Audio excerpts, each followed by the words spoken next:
ఈ ఒక ఉన్నతమైనటువంటి ఏ వ్యవస్థకైనా అవసరమైనటువంటి విద్యారంగం పైన చర్చకు అవకాశం కల్పించిన సహచర మీడియా మిత్రులకు ధన్యవాదాలు తెలుపుతూ, తెలంగాణ ఉద్యమ సమయం నుంచి కూడా తెలంగాణ వస్తే మన విద్య వస్తుంది, కార్పొరేటు విద్యా వ్యవస్థలన్నీ కూడా పొలిమేరలు దాటిపోతాయి, గతంలో ఉన్నటువంటి విద్యా వ్యవస్థ ఉన్నతంగా తీర్చిదిద్దబడుతుంది అనేటటువంటిది ఒక చర్చ జరిగిన మాట వాస్తవం.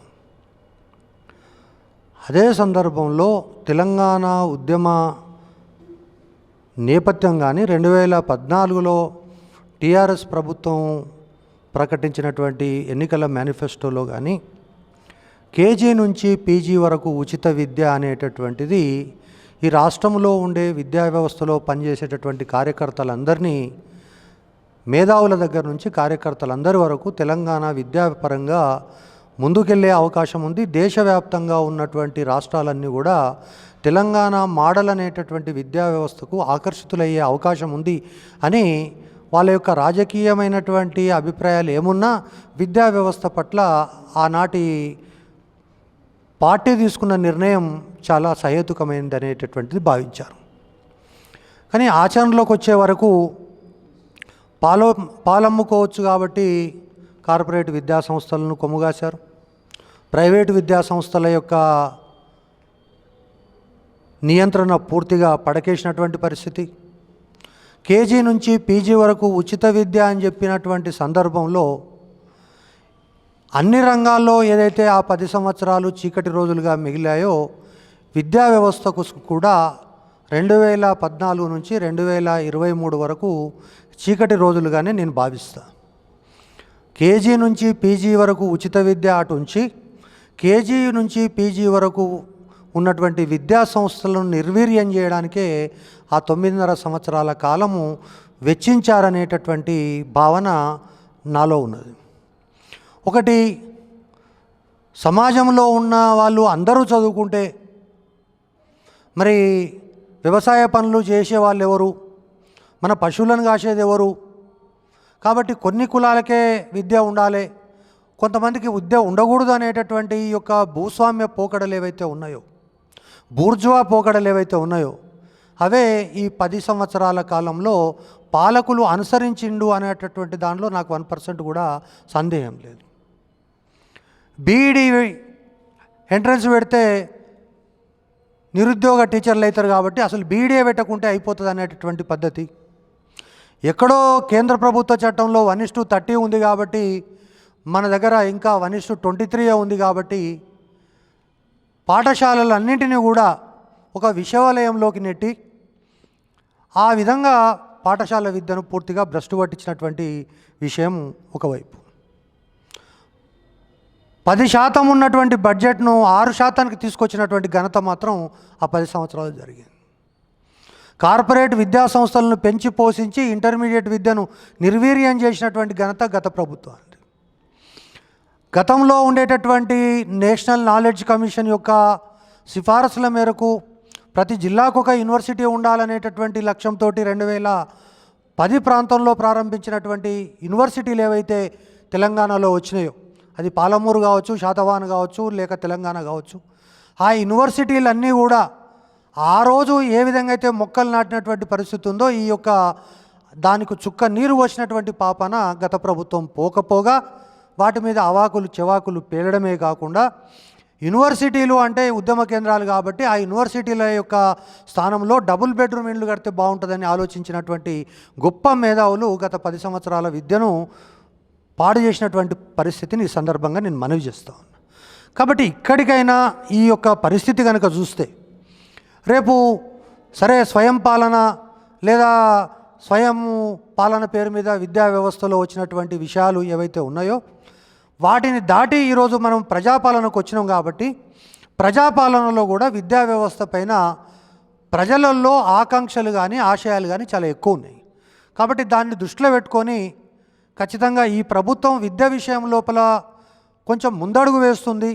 ప్రజల యొక్క ఆకాంక్షలు, విద్యా వ్యవస్థలో పనిచేస్తున్నటువంటి కార్యకర్తల యొక్క ఆకాంక్షలు, సమాజం యొక్క ఆకాంక్షలు, రేపు రాబోయేటటువంటి సమాజానికి అవసరమైనటువంటి నిపుణులను తయారు చేసేటటువంటి విధంగా విద్యా వ్యవస్థ ఉంటుందనేటటువంటి ఒక భావన కలిగించే విధంగా ఈ ప్రభుత్వం వ్యవహరిస్తుందనేటటువంటి ఆశాభావంతో ఉన్నప్పటికీ గత 6 నెలలుగా విద్యా వ్యవస్థ పైన పెద్ద చర్చ జరగలేదనేటటువంటిదే నా యొక్క అభిప్రాయం. ఆ 6 నెలలకు సంబంధించి నేను నెక్స్ట్ రౌండ్లో మాట్లాడే ప్రయత్నం చేస్తా. చివరిగా మీరు చెప్పినట్టుగా ఈరోజు నేషనల్ జాతీయ విద్యా విధానంలో కూడా ఈ యొక్క 1:1+ ఏదైతే కొఠారి కమిషన్ ఏదైతే ఉందో 10+2+3 విద్యా విధానం స్థానం లోపల ఒక నూతన విద్యా విధానాన్ని తీసుకొని వచ్చి 4 అంచెల విద్యా విధానాన్ని తీసుకొని వచ్చి ఈ విధంగా ఈ యొక్క ఉన్నత విద్య అనేటటువంటిది ఏదైతే 8, 9, 10, 11, 4 సంవత్సరాలు ఒక చట్రం కింద ఉండాలనేటటువంటి పద్ధతి కానీ లేదా దాన్ని ఇంకో పద్ధతుల్లో ఆలోచించినటువంటి నేపథ్యంలో మీరు చెప్పినట్టుగా డ్రాప్అవుట్స్ తగ్గడానికి కానీ లేదా అదే ప్రాంగణంలో 12th వరకు ఉంటే దానివల్ల వచ్చేటటువంటి ఫలితాలు కానీ విద్యా వ్యవస్థ యొక్క రూపాన్ని మార్చడానికి ఉపయోగపడుతుందనేటటువంటి చర్చ సమాజంలో జరుగుతున్నటువంటి మాట వాస్తవం. కానీ ఆ చర్చ సందర్భంగా నాకు సంబంధించినటువంటి 2-3 విషయాల్ని, ఆ చర్చలో భాగం కానటువంటి విషయాల్ని 2 ప్రస్తావించదలిచాం. ఈ 10+2 విద్యా విధానం అనేది కొఠారి కమిషన్ సిఫారసుల మేరకే 10+2 విద్యా విధానం వచ్చింది. 10+2 విద్యా విధానాన్ని మొట్టమొదట అమలుపరిచింది ఈ యొక్క ఉన్న ఆంధ్రప్రదేశ్ రాష్ట్రం కానీ, కేరళ రాష్ట్రం కానీ, లేదా ప్రస్తుతం కర్ణాటక లేకపోతే ఉత్తరప్రదేశ్, ఇటువంటి కొన్ని రాష్ట్రాలు 10+2 విద్యా విధానాన్ని అమలుపరుస్తున్నాయి. దానికి పివి నరసింహారావు గారు ఈ రాష్ట్రంలో +2 విద్యా విధానాన్ని ప్రవేశపెట్టినటువంటి అంశం మనం చూసినాం. అదే సందర్భంలో ఆయన రెసిడెన్షియల్ జూనియర్ కాలేజీలు కూడా ప్రారంభించాడు. కానీ ఇక్కడ వచ్చినటువంటి విషయం ఏంటంటే ఈ యొక్క చర్చలో భాగస్వాములు అవుతున్నటువంటి వాళ్ళు కానీ లేదా న్యూ ఎడ్యుకేషన్ పాలసీని పూర్తిగా చదవకుండా మాట్లాడేటటువంటి వాళ్ళు కానీ ఈ న్యూ ఎడ్యుకేషన్ పాలసీలో చెప్పినటువంటి విషయం ఏంటంటే కరికులం పరంగా మాత్రమే ఆ యొక్క బైఫర్కేషన్ చేశారు తప్ప ఫిజికల్గా ఇగో స్కూళ్ళు అంటే ఇట్లా ఉండాలి, నర్సరీ స్కూల్ అనేటటువంటిది ఖచ్చితంగా ప్రైమరీ స్కూల్ని విడదీసి 5 సంవత్సరాలు నర్సరీ అదేవిధంగా ఈ యొక్క అంగన్వాడీలో పెట్టాలనేటటువంటిది ఎక్కడ చెప్పలేదు. దానికి సంబంధించిన చర్చ లేదు. ఈరోజు నేను ఎందుకు చెప్తున్నా ఈ విషయం అంటే మేము విద్యా వ్యవస్థలో చేరినప్పుడు మాకు ఫిజికల్ సైన్స్ అని చెప్పి ఒక టీచర్ ఉండేవాడు. ఆయన ఫిజిక్స్ చెప్పేవాడు, కెమిస్ట్రీ చెప్పేవాడు. బయాలజికల్ సైన్స్ లెక్చరర్ ఉన్నాడు, బాటనీ చెప్పేవాడు, జువాలజీ చెప్పేవాడు. కానీ ఈరోజు మారినటువంటి పరిస్థితుల నేపథ్యంలో విద్యా వ్యవస్థ లోపల ఈరోజు ఫిజికల్ కెమిస్ట్రీ చెప్పినటువంటి ఆయన ఆర్గానిక్ కెమిస్ట్రీ చెప్పలేకపోతున్నాడు, ఆర్గానిక్ కెమిస్ట్రీ చెప్పిన ఆయన ఇన్ఆర్గానిక్ కెమిస్ట్రీ చెప్పలేకపోతున్నాడు. కాబట్టి 9th క్లాస్లో పాఠం బోధించేటటువంటి పోస్ట్ గ్రాడ్యుయేట్ టీచర్ ఎవరైతే ఉన్నారో ఆ టీచరు ఈరోజు ఎంసెట్కు కానీ ఐఐటికి కానీ నీట్కి కానీ శిక్షణ ఇచ్చేటటువంటి శక్తి సామర్థ్యాలు కలిగి ఉండడు. ఉదాహరణకి ఈరోజు రాష్ట్రంలో ఉండేటటువంటి మీరు ఏవైతే ఈ యొక్క స్కూల్స్ ఉన్నాయో, ఉదాహరణకు ఢిల్లీ పబ్లిక్ స్కూల్ కావచ్చు లేదా జూబ్లీ హిల్స్ పబ్లిక్ స్కూల్ కావచ్చు, 10వ తరగతిలో 8, 9, 10 సెక్షన్లు ఉంటున్నాయి. కానీ ఇంటర్మీడియట్కి వచ్చే వరకల్లా 2 సెక్షన్లను కూడా వాళ్ళు నిలుపుకోలేకపోతున్నారు. నవోదయ పాఠశాలల పరిస్థితి అదే ఉంది.